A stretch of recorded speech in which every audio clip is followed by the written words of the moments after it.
Hello friends, welcome back my YouTube channel. दोस्तों, मेरा एक भाई है, जो छोटा भाई है, वो चाह रहा था कि मेरा जो so account Punjab national bank के एक से भी अकाउंट में हो जाए। तो मैंने सोचा कि क्यों ना उसका मैं अकाउंट ओपन करवा दूं ब्रांच में जाकर विजिट करके। वैसे तो ऑनलाइन अकाउंट हो ही जाता है ओपन, बट मैंने सोचा कि एक बार अपने ब्रांच में विजिट कर लूँ ताकि बेहतर रहेगा और मैं अपना अकाउंट से रिलेटेड कुछ ज़्यादा इन्फॉर्मेशन भी ले लूँ।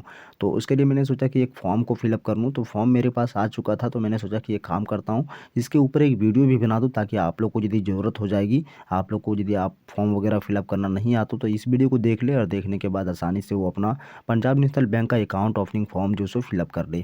तो चलिए दोस्तों, वीडियो स्टार्ट करते हैं। बट वीडियो स्टार्ट करने से पहले अभी तक आपने इस टैकी सपोर्ट को सब्सक्राइब नहीं किया है और साथ में इस अनाथ भाई को सपोर्ट नहीं किया तो कर देना, और उसके साथ साथ हमारे इस वीडियो को अपने दोस्तों के साथ ज़रूर शेयर करिएगा, क्योंकि इस वीडियो में आप लोग के बीच यहाँ पे मैं पंजाब नेशनल बैंक का जो ऑफिशियल अकाउंट ओपनिंग फॉर्म होता है उसे मैं आप लोग के बीच यहाँ पे फिलअप करके दिखाऊंगा, और जो भी चीज़ें हैं मैं आप लोग के बीच स्पष्ट रूप से समझाऊंगा कि आखिर क्या क्या चीज़ें यहाँ पे ज़रूरत है और क्या क्या चीज़ें ज़रूरत नहीं है।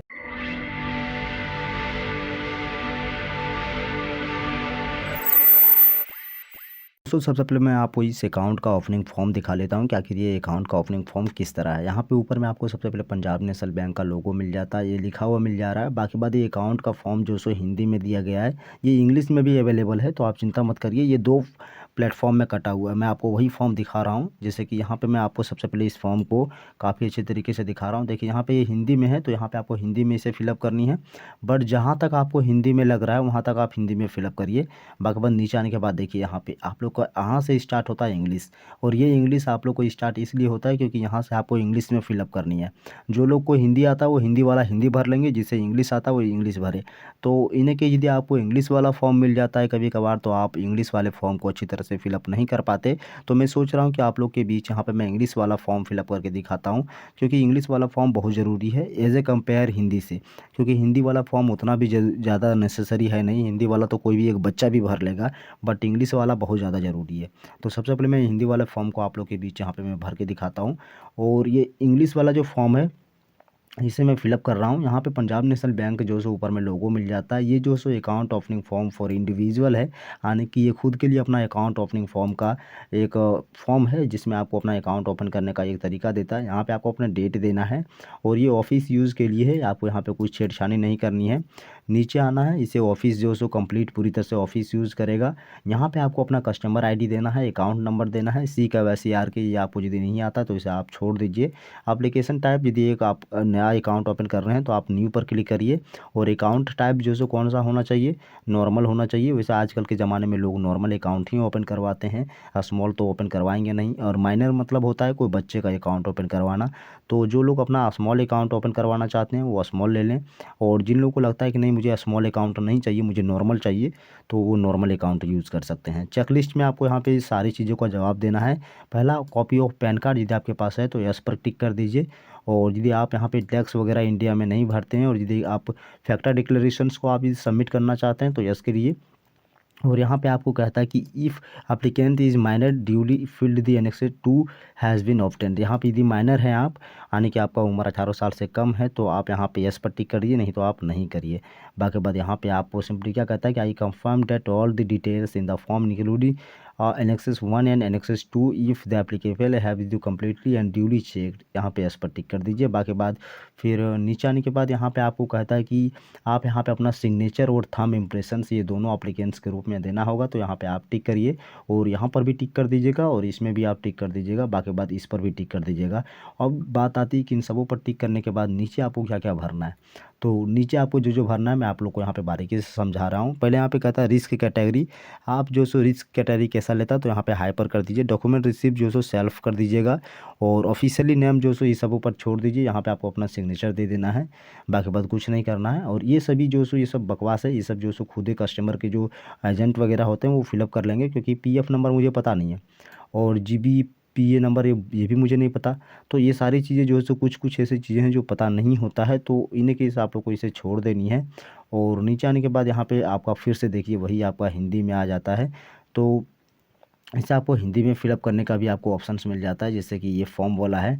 तो इस फॉर्म को आपको फ़िलअप कैसे करनी है, इस फॉर्म को फ़िलअप करने के लिए आपको अपना नाम, जन्म तिथि, वैवाहिक तिथि यानी कि आपने शादी करी है या नहीं करी है, ना आपका नाम क्या होगा ये आप यहाँ पे इंटर कर दीजिए। यदि आपने शादी करी है तो आप यस पर टिक कर दीजिए। राष्ट्रीयता आपका क्या है, भारतीय है तो के लिए, और मोबाइल नंबर आप यहाँ पे दर्ज करिए, ईमेल आईडी दर्ज करिए, वैकल्पिक मोबाइल नंबर भी दर्ज करिए, लैंडलाइन नंबर भी दर्ज कर दीजिए। सारा चीज़ देने के बाद आपको यहाँ पे अपना पहचान पते का प्रमाण पत्र भी देना पड़ेगा, जैसे कि आईडी के प्रकार, यानी कि आपका जो आईडी है वो कौन सा है, आपके पास आधार कार्ड है या ड्राइविंग लाइसेंस है, जो भी है आप यहाँ पे दे दीजिए। और दस्तावेज़ जो भी आपने ऊपर में चूज़ किया उसका पहचान संख्या यानी कि उसका नंबर आपको देना होगा। बाकी बात फिर नीचे आने के बाद आपको यहाँ पे कहता है कि पते का विवरण आपको देना पड़ेगा कि आप कहाँ पे रहते हैं। जहाँ पर भी आप रहते हैं वहाँ पे आप टिक कर दीजिए, जैसे कि आपका खुद का अपना आवासीय है तो आप यहाँ पे रेसिडेंट करिए, और यदि आपका आवासीय के साथ साथ यदि आप वहाँ पे बिजनेस का भी काम करते हैं तो आप फर्स्ट वाला टिक करिएगा। पता का नाम यहाँ पे सारा चीज़ दीजिए, जिला आपका कहाँ ये दे दीजिए, पिन कोड क्या है आप यहाँ पे आप पिन कोड दे दीजिए। लेकिन एक चीज़ हमेशा याद रखिएगा कि कोष्टक में जो भी आप भरिएगा सब सारा का सारा कैपिटल लेटर में भरिएगा। ऐसा नहीं कि स्मॉल लेटर में भर दीजिए और वहाँ पे जमा कर दीजिए, आपका जो सो एप्लीकेशन रद्द कर देगा। कंट्री आपका कौन सा है वो कंट्री आप यहाँ पे दीजिए, और आपका राज्य क्या है आप यहाँ पे राज्य का नाम दीजिए, शहर का नाम दीजिए।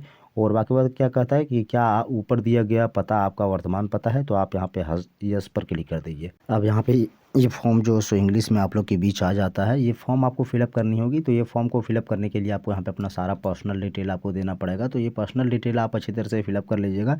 हिंदी में मैंने तो आपको सारा चीज़ बता ही दिया है, ये इंग्लिश और हिंदी ये दोनों यहाँ पे अटैच करके रखा है इस फॉर्म में। तो यहाँ पे मैं भी गड़बड़ा जा रहा हूँ कि कौन सा फॉर्म कब फिलअप करना है।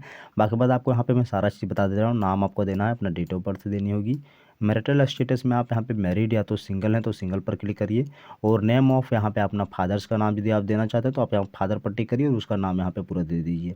फिर आपको नेशनलिटी आपको यहाँ पे देना पड़ेगा, तो नेशनलिटी आप इंडिया रखने दीजिए। मोबाइल नंबर इंटर करिए, ईमेल आईडी इंटर करिए, और आपके पास यदि कोई दूसरा मोबाइल नंबर है तो आप यहाँ पे अल्टरनेटिव मोबाइल नंबर के रूप में डाल दीजिए। डालने के बाद नीचे आने के बाद आपको यहाँ पे अपना प्रूफ ऑफ आइडेंटिटी एड्रेस आपको देनी पड़ेगी, जैसे कि ID type voter ID card, तो आपके पास नरेगा जॉब कार्ड है तो वो भी दे सकते हैं, तो आप अपना आधार नंबर तो दे ही सकते हैं, कोई दिक्कत नहीं। बाकी बात डॉक्यूमेंट्स आइडेंटिफिकेशन नंबर जो है सो आप यहाँ पे दीजिए, और कब इशू हुआ था ये सभी चीज़ देने की आवश्यकता नहीं है। अपना एड्रेस प्रूफ आपको यहाँ पे डिटेल्स के रूप में देना पड़ेगा, एज ज़रूरी है।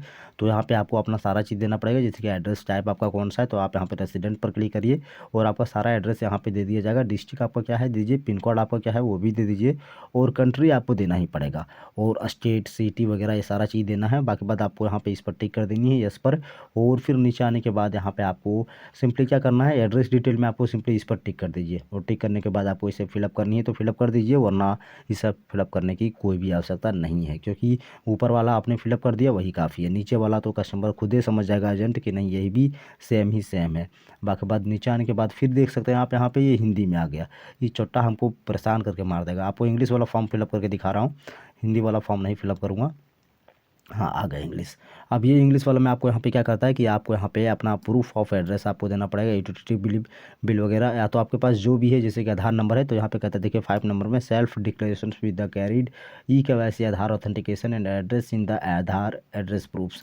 तो आप यहाँ पे अपना आधार नंबर दीजिए और डेट दे दीजिए। बाकी बात आपको यहाँ पे टैक्स प्रूफ, यदि आपके पास पैन कार्ड नंबर है तो आप यहाँ पे पैन कार्ड नंबर दीजिए, और यहाँ पे आपको सिंपली कहता है कि क्या आप country of tax residents in India only and not the pay in the category outside India, तो यहाँ पे नो पर क्लिक करिए।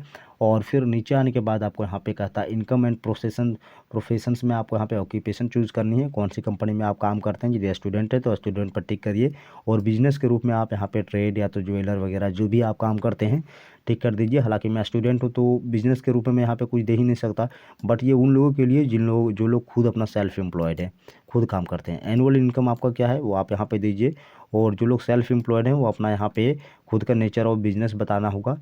और ऑर्गेनाइजेशन नंबर आपका क्या है, सैलरीड हैं यदि आप कहीं काम करते हैं तो उस जगह का नाम बताइए, संस्था का नाम बताइए, और उस संस्था में आपका क्या पद है वो भी आप बताइए, आप करते क्या हैं वो आपको यहाँ पे बता देना पड़ेगा। बाकी बाद नीचे आने के बाद आपको यहाँ पे कहता है कि क्या आप पॉलिटिकली एक्सपोज पर्सन हैं, यानी कि क्या आप पॉलिटिकल से घृणा करते हैं या नहीं करते हैं, तो आप यहाँ पे अपने अनुसार से इस पर टिक कर दीजिए। और अदर डिटेल्स में आपको यहाँ पे रिलीजन्स आपको चूज़ करनी है, हिंदू है, मुस्लिम है, क्रिश्चियन है, सिख हैं, या तो फिर अदर हैं। तो आप इन सबों में से जो भी हैं आप टिक कर लीजिए। कैटेगरी रूप में जनरल, ओबीसी और एससी एसटी, तो मैं यहाँ पे ओबीसी टिक कर रहा हूँ क्योंकि मैं ओबीसी हूँ, क्योंकि देखिए महतो जो होता है वो ओबीसी के अंदर आता है। बाकी बात आपको यहाँ पे नंबर ऑफ़ डिपेंडेंट्स आपको यहाँ पे 2 करना है। और लिटरेट हैं, यदि आप अनपढ़ हैं तो यस पर टिक करिए, और यदि नहीं है तो नहीं पर करिए। और इफ़ यस आइडेंटिफिकेशन मार्क, यहाँ पे क्या आपके चेहरे पर कहीं मार्क वगैरह है तो आप यहाँ पे दे सकते हैं, अदरवाइज़ छोड़ दीजिए।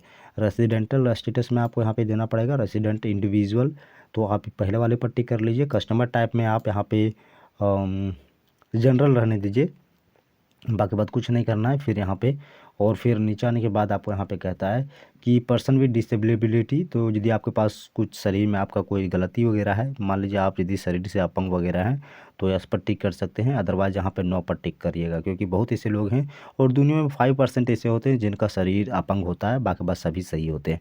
तो आप यहाँ पे नो पर क्लिक करिएगा। बाकी बात यहाँ पे आपको एजुकेशन क्वालिफिकेशन से यहाँ पे पूछा जा रहा है कि आपने किया क्या है, तो बिलो एसएससी, एसएससी और एचएससी, यानी कि ये हाई स्कूल कोर्स और एक होता है स्कूल कोर्स वगैरह। तो आप यहाँ पे सिंपली ग्रेजुएट पर क्लिक कर दीजिए, और ग्रेजुएट पर जो है सो बहुत ज़्यादा ज़रूरी है, तो ग्रेजुएट यदि आप रख देते हैं तो काफ़ी बढ़िया है। और फिर डिक्लेरेशन कम अंडरटेकिंग कम सेल्फ डिक्लेरेशंस आप लोग को यहाँ पे देना पड़ेगा। यहाँ पे आपको अपना फ़ोटो देना है, यहाँ पे आपको अपना सिग्नेचर देनी है, और चाहें तो आप यहाँ पे अपना आधार नंबर दे सकते हैं। और यहाँ पे अपना प्लेस का नाम यहाँ पे दे दीजिए, जो भी आप जिस जगह पर आप फॉर्म को फिलअप कर रहे हैं उस जगह का नाम दे दीजिए, और अपना यहाँ पे डेट का नाम दे दीजिएगा। बाकी बात यही बात यहाँ पे नीचे इस फॉर्म में हिंदी के रूप में आप लोग के बीच बताया गया है, जो बहुत ज़्यादा ज़रूरी है, तो इसे आप हिंदी के रूप में आप फिलअप कर सकते हैं। बट यहाँ पे कुछ चीज़ें हैं जो इंग्लिश में आप लोग को यहाँ पे दिया गया है, जैसे कि आप कौन सा अकाउंट का टाइप लेना चाहते हैं, तो टाइप ऑफ अकाउंट आपको यहाँ पे चूज़ करनी है। तो यहाँ पे आपको सेविंग अकाउंट आपको चूज़ कर लेना है। एटीएम कम डेबिट कार्ड यदि आपको चाहिए तो आप यहाँ पे एस पर टिक करिए। और चेकबुक चाहिए, इंटरनेट बैंकिंग चाहिए, ट्रांजैक्शन चाहिए, और आने की इन सबों पर टिक कर लीजिएगा, किसी को छोड़िएगा मत, ठीक है। मेरा बात मानिए, सबों को टिक कर लीजिए। और यदि आप नॉमिनी को ऐड करना चाहते हैं तो यस पर क्लिक करिए, यदि नहीं ऐड करना चाहते हैं तो इसे छोड़ दीजिए। नॉमिनी को यदि आप ऐड करना चाहते हैं तो आपको यहाँ पे नॉमिनी का सारा चीज़ देना पड़ेगा। और नीचे आपको यहाँ पे सिग्नेचर ऑफ फर्स्ट विटनेस, आने की आप यदि अपना अकाउंट को ओपन करवा रहे हैं तो आपको अपना अकाउंट को ओपन करने समय आपको वहाँ पे विटनेस की आवश्यकता पड़ेगी, तो आपको यहाँ पे विटनेस का नाम देना पड़ेगा। कोई एक गवाह को लेके जाना पड़ेगा, तभी आपका अकाउंट ओपन होगा, ठीक है। तो आप अपना एक कोई गवाह ले जाइएगा और उसका अकाउंट नंबर वगैरह आप वहाँ पे दर्ज करवा दीजिएगा। बाकी बस सारा काम कंप्लीट हो गया। ये ऑफिशियली जो सो बैंक का ऑफिशियली काम है, तो यहीं तक मेरा काम था, इतना तक मैं आप लोग के बीच बता दिया। तो दोस्तों, ये वीडियो कैसा लगा?